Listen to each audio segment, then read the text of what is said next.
Show. I am Cameron Joseph sitting in for Bill this morning. You can find me on Twitter at Cam_Joseph. This half hour we got man who I got to imagine has been pretty busy over the last 24 hours. Executive Director of NORML, Erik Altieri. You can find them at NORML on the tweeters. And yeah, Erik, a little bit of news in your pot world. Not how I quite expected the new year to start, but we kind of always assumed something like this was coming. We knew Jeff Sessions violently hates marijuana and anything to do with it, and was always looking for a chance to really push back on all our progress we've made. And he finally, about a year in, took that opportunity.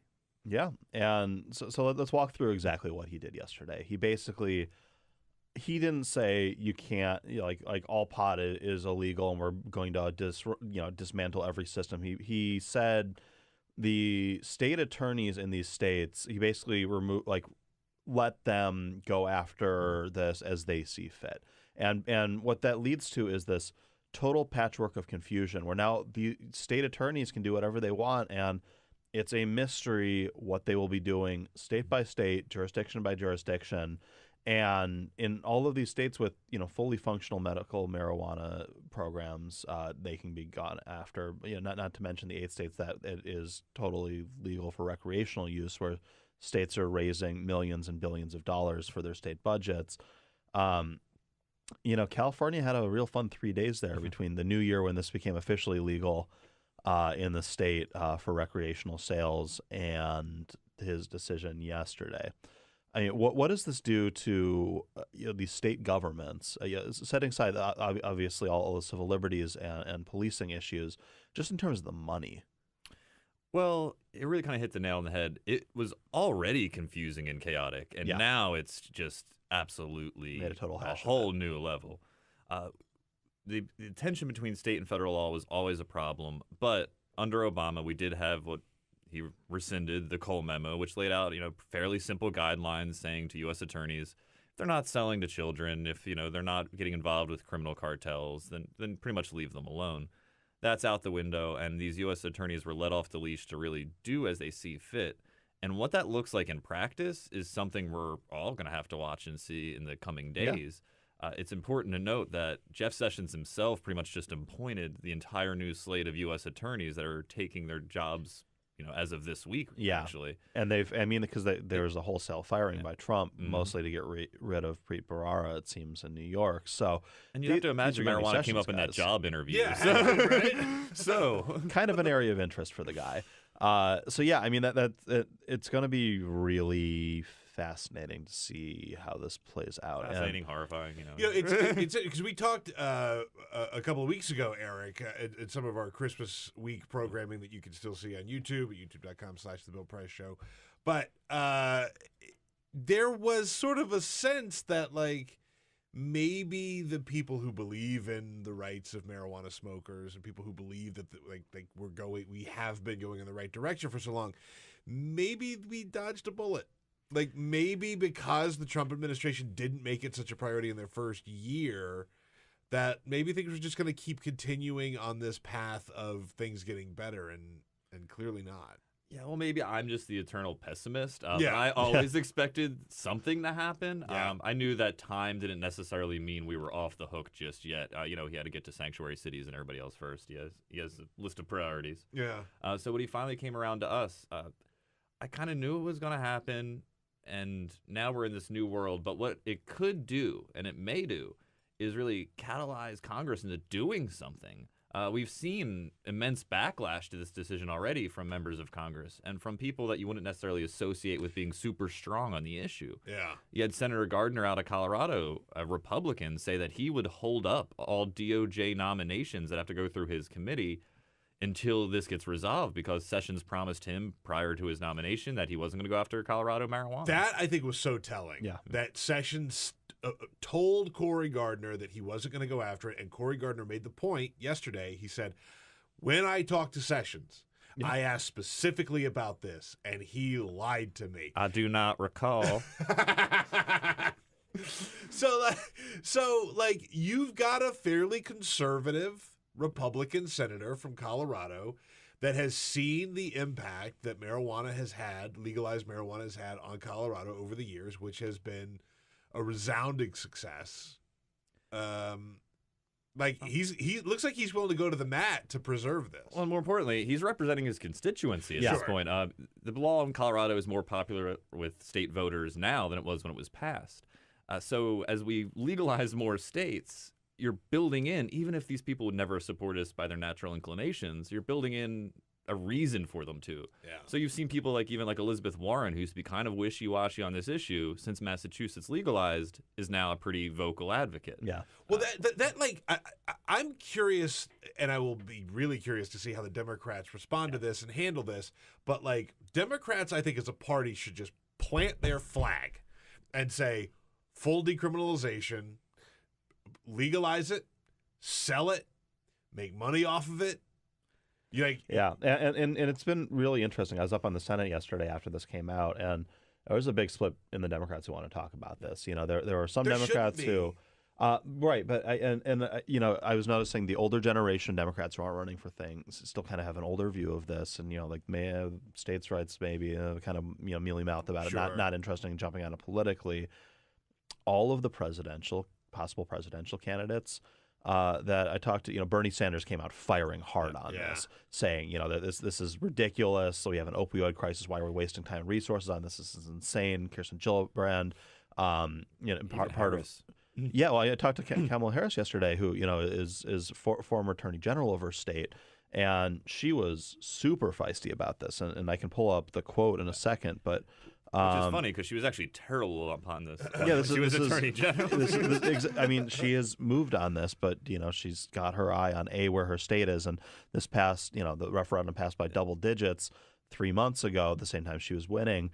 What she said to me was California voters have spoken in terms of where they stand on this issue, and if you look at public polling, the American public is also speaking. And I think that's telling. She basically said this guy is not only misprioritized the limited resources of the department, he's frankly out of sync with where the vast majority of Californians, I would suggest even the vast majority of Americans are.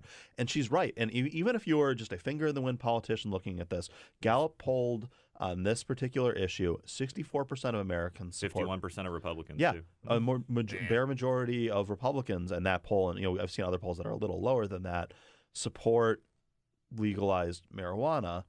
And frankly, this is one of those issues that used to be a base motivator for the right. This is a base motivator for the left now, and I don't think there are that many people on the right who are getting super fired up about banning weed. And there's plenty of Tea Partiers who are out there on this too, who think this is should be a states' rights issue. The people who actually believe in states' rights, as opposed to just pay lip service when it's convenient for them on a policy issue, and B, see that opioid crisis is a huge crisis.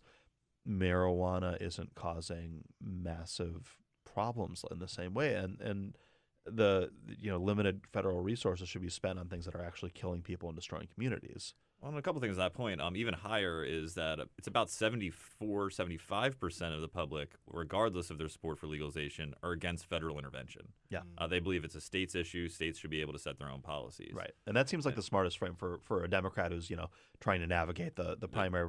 Like, this should be a states issue and do the same thing that Democrats did on gay rights for a while. It's like states should decide. And I'm old enough to remember when the Republicans, actually held that belief on states issues, right? Well, it's always been the ones that they like. Right. Right. I mean, this has been this gay marriage. We saw the exact same fight on this more than a decade ago when I was in college in California, and they started legalizing medicinal marijuana in a few places, and that was the big scandal as opposed to recreational, which shows, and the public polling at that point, a medicinal marijuana was not as in favor of medicinal as public polling is now for recreational, which shows how far this has moved. But the Bush administration, which kept talking about states' rights and other things, on this one was, nope, federalism. The federal government is going to enforce this, and did raids on medical marijuana places. And so this is a huge cultural shift, and we've seen the polling move on this faster even than on gay marriage, which is astounding. And we talked about this a little earlier in the show. Part of that is just generational shift, that for sure. that old people are dying, and old people are the most resistant to The this. founder of NORML, Keith Stroup, always said, at worst, we just have to outlive our opponents, which is absolutely true, because as the demographics shift, they're shifting overwhelmingly in our favor. Yeah. In fact, one of the only demographics now that Republicans have become a majority support, that pretty sure the only demographic poll that doesn't support marijuana legalization is 65 and up. Yeah. Every other thing they test for in the crosstabs does. And the Democrats really need to grab this issue if they're going to, because it's not that hard for Republicans to take it. It fits as we talked about, it fits very comfy in their ideology. And we've seen some people like Representative Tom Garrett, a freshman congressman out of Southern Virginia, very, very conservative guy, ran on marijuana policy issues.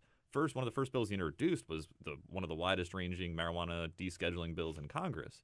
Yeah. So they could take it. But we are seeing Democrats begin to move. You're going to have people like your Claire McCaskills and stuff that are still going to be, wishy-washy as hell on this.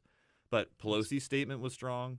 And if you look at the recent elections, Phil Murphy in New Jersey ran on this. Yeah. He made no effort to hide it. This was out there, main campaign issue, and he won with 65% of the vote. I want to ask you this because I think that one of the things that we saw sort of start to really emerge in 2017 was the idea that states don't really have to comply with what Donald Trump and the Trump administration says that he wants the states to comply with. So we had this story about Jeff Sessions. Hours later, the Vermont State House passed marijuana legalization. In other words, screw you to Jeff Sessions and Donald Trump. So what would it look like if Vermont, California, which just legalized it, as we talked earlier, they said they expect to see $1 billion worth of revenue within the first 3 years of this legalization. So you've got these states that have already gone down this path and are making money off of it, and they want to continue going down that path. So what if they were to just say no? And that's the important question, is like, what can the DOJ do and what can they not do? It's important to note what they cannot do and will not do is they're not going to go in and start using federal resources to arrest people for consuming. That would be a really bizarre scenario. I mean, I guess it's 2018 and what we've seen, I wouldn't rule it out at this point. Sure. But they don't have the resources, one, and they can't do anything to compel a state to criminalize it and make arrests. So the legalization of possession and cultivation for 21 and up is going to stick no matter what, like it is in D.C. Sure. The question is the retail side is where it gets they have influence. And they can attack that a whole number of ways. It could be just several threatening letters coming from your U.S. attorney saying your operations don't comply with the CSA. It could be raising a RICO charge against several businesses to make an example of somebody. Yeah. It could be raiding these places like we kind of saw during the early Obama years and the Bush years. They have a whole plethora of options. And now that the memo is gone, all it takes is one crusading new U.S. attorney who wants to make a name for themselves to go out there and start, kick this off, get their name in the headlines, get their picture on the news.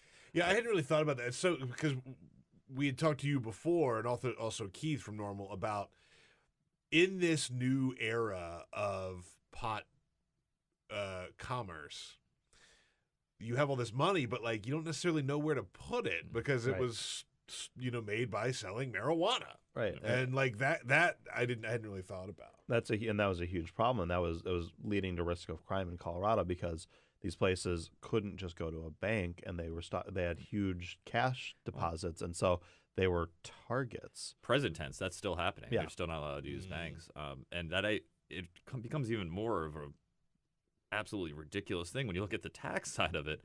They can't deduct anything a standard business can deduct from their taxes. They're already paying an inflated amount. And then when they pay their taxes, since they don't have access to banking, they have to pay in cash. Yeah. Well, surprise, the IRS charges like a $10,000, $20,000 fee if you pay your taxes in cash. Right. So now they're being fined by paying in cash, which they're being forced to do. So, it creates this unstableness that, as I mentioned earlier, existed before, and now is going to be worse. We'd seen some banks warming to this and starting to take the risk, and, we've seen some legislators on the fence start warming to this. But this, could really affect at least the more risk-adverse institutional players for the time being.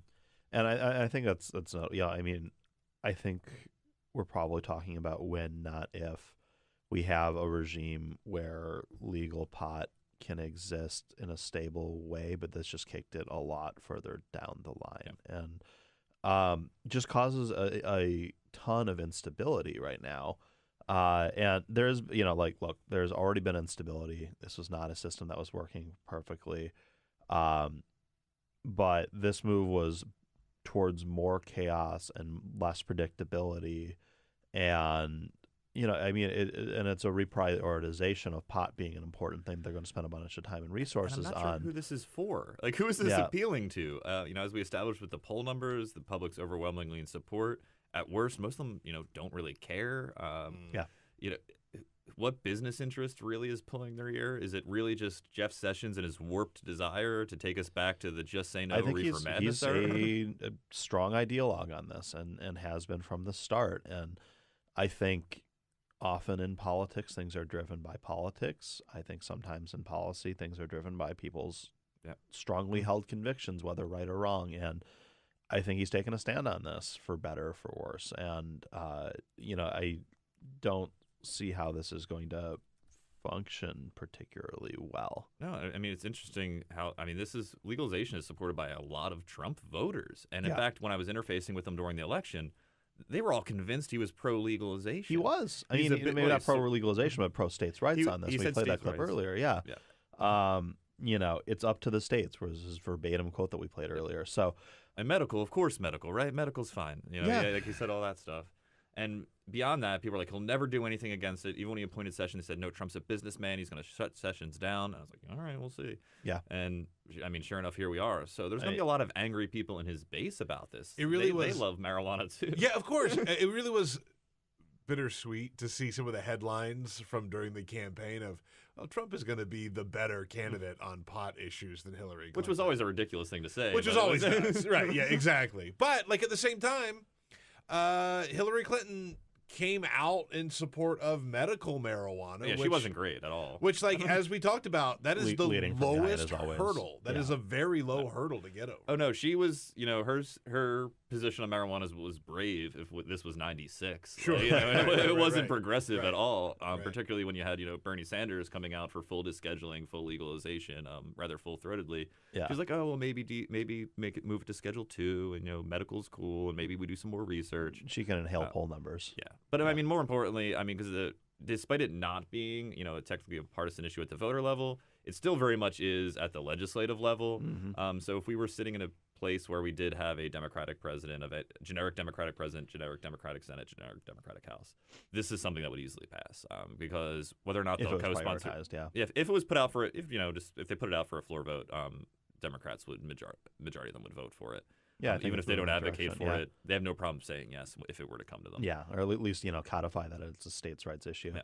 So we need to make sure they actually ensconce that stance and campaign on it, or to be like or push their opponents to, because this needs to become a campaign issue in 2018. Yeah, it's going to become an even bigger one in 2020 when even more states will be voting. I think it's going to be a campaign issue in a few places. I think that. Some of these California Republicans, this is going to be tricky for, especially the Southern California folks in these districts. The one that's even bigger, Dean Heller is a senator from Nevada where this is legal, and making the state some good money. And he basically was the only Republican. There's 5 Republicans from states, Republican senators from states where this is legal, and he was the only one who didn't push back at all on Sessions. Basically, like both of the Alaska Republicans, I talked to Dan Sullivan, and he wasn't super strong on it, but he was not crazy about what was happening. Lisa Murkowski was out there. I heard Susan Collins. I heard had said something critical. Obviously Cory Gardner came out really firing hard. Heller was kind of wishy-washy on this, and he's kind of known for being a wishy-washy guy without taking any policy positions on anything, scared of his own shadow. But even for Dean Heller, this was notable. And he got hit not only by the Democrat who immediately was bashing him for this, but he is facing a pro-Trump Tea Party primary guy, Danny Tarkanian, and Tarkanian came out blasting Sessions for this and saying this should be a states' rights issue and we should be able to do what the voters have spoken here. And so I think you're right. I think this is one of those if you build it, they will come. It'll be a base motivator for sure in places like Nevada. Yes, if you talk to, I don't think it's going to be the biggest political issue of the cycle, but it could help you generate some of the less traditional voters to come out, particularly millennials and other groups that support this by large margins. If you frame this in like you like legal marijuana, you want to make sure we keep it, then you better come out and vote for not Dean Heller. So, Right. Well, and I think so many people, frankly, so many white people think of this as kind of like, oh, like haha, funny, smoking weed. In Black and Hispanic communities, this is serious. This is are you going to arrest my son who makes who's smoking a little bit of weed? Like this is you see widely disparate policing tactics on Black and Hispanic communities versus white communities. And in those communities where you're worried about drop-off vote, and I don't frankly think you need to worry too much about drop-off vote with Hispanics in this midterm, given Donald Trump as president. But the Black community, this is a real base motivator, and it's because they're going to come after your family and not for something that in some of these places has been deemed legal. Well, it would seem incredibly likely that the minority business owners already struggling to get into the industry. I would put dollars to donuts here that they're going to be the first ones targeted as well, because they're already most vulnerable. They don't have the legal representation they need, and they're already just breaking into it. So I think that overcriminalization of communities of color that we've seen through the war on marijuana is going to continue through his attempt to crack down on the retail stores. And obviously, if it all goes backwards, these people know that they're going to be arrested again. These communities are going to be over-policed. They're going to see all the problems that they had under the previous regime. Yeah, and this bleeds into the immigration issue, with stops for possession leading to incarceration, deportation. I mean, this is. I think that some people overstate the political ramifications, but I think some people just completely dismiss it. And I think this is one of those things that in certain communities and with certain voters, this matters a heck of a lot, who may not be that politically engaged in other things. And so it's going to be really fascinating to see how this plays. This is a very fast-moving issue. I mean, I don't know how long you've been at NORML, but I got to imagine that the politics about 10 of this, years. I mean, how different are the politics now than when you started? When I first started, George W. Bush was still president. So there was Little not a whole different. lot Yeah. happening. Yeah. I think we had 12 medical states or something. Right. I mean, you guys were kind of viewed as a fringe group, frankly. We were. back We then. were. We used to not be able to get our calls returned from congressmen, and now they're calling us begging for money and support and to write their bills for them. Yeah. So the way that it shifted so quickly, and it basically was the weirdest thing to me is like it was kind of like the Michael Phelps moment happened with the picture of him hitting the bomb. Yeah. And that became this like cultural touchstone that got covered everywhere, and people like, oh, well, Michael Phelps is smoking. And then, through the election of Obama and all his quotes getting circulated, like, we should probably decriminalize, it began to, soften the image. And culturally over Obama time. was the first president to admit smoking pot. I Smoked think. a lot of pot. Chum-yang! Yep.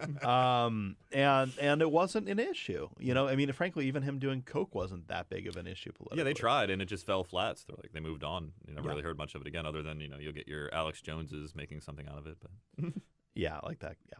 Like, Not touching that one. Not touching that one. Yeah, I mean, just like on that point of just nobody cares. nobody cares. Nobody cares. If you've made it to a grown person, if you've made it to adulthood, and you've never smoked pot, been exposed to pot, like, I think those people are the minority at this point. Well, the one thing that used to actually be a predicting factor for support was if you had children in the house. Yeah. And recent polls have actually shown that is completely gone. They used to trail by double-digit points. Now they're either equal or higher in some situations than non-children households. Yeah. So there's, again, like it's getting to the point where it's passé to care about it. It's like the cool factor is gone. People have seen it in all these states being sold without problems.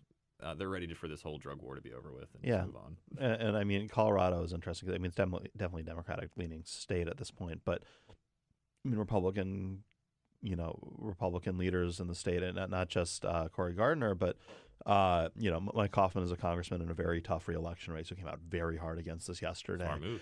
His wife is I want to say Attorney General of the state, and has been part of her job was prosecuting trade, basically selling it so it can go to Nebraska and other neighboring states, and She was like, we're not going to change our priorities. yeah, like don't freak out, I think was her actual don't compliment. freak out.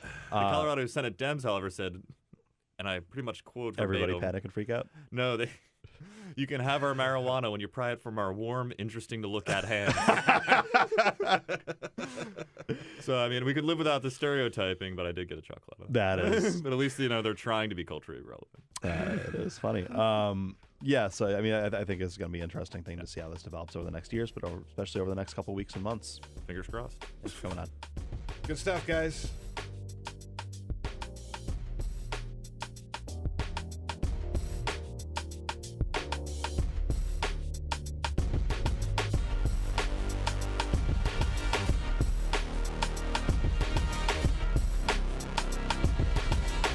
This is the Bill Press Show.